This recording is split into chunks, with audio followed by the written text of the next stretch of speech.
राज्यात वैद्यकीय महाविद्यालयांची संख्या वाढणार आहे। 100 विद्यार्थी प्रवेश क्षमतेची मेडिकल महाविद्यालयांची निर्मिती केली जाईल। ज्या 100 विद्यार्थ्यांना प्रवेश दिला जाणार आहे या क्षमतेची खरं तर मेडिकल कॉलेज निर्मिती असेल। 24 शहरांमध्ये मेडिकल कॉलेजची स्थापना होणार आहे। वैद्यकीय रुग्णालयांची क्षमता वाढवण्याची देखील घोषणा करण्यात आली आहे। राज्यात सध्या 1 लाख लोकसंख्येमागे 84 डॉक्टर आहेत।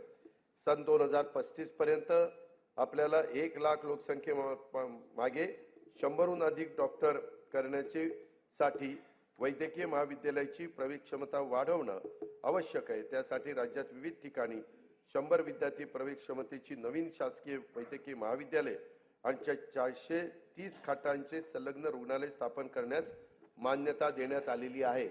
त्यात जालना, हिंगोली, धाराशिव, परभणी, नाशिक, जळगाव, अमरावती, बुलढाणा, वाशिम, वर्धा, भंडारा, गडचिरोली, सातारा, अलिबाग, सिंधुदुर्ग, रत्नागिरी, पालघर आणि अंबरनाथ जिल्हा ठाणे या शहरांचा समावेश करण्यात आलेला आहे। लोकशाही मराठी ऐका, पहा, जागरूक रहा।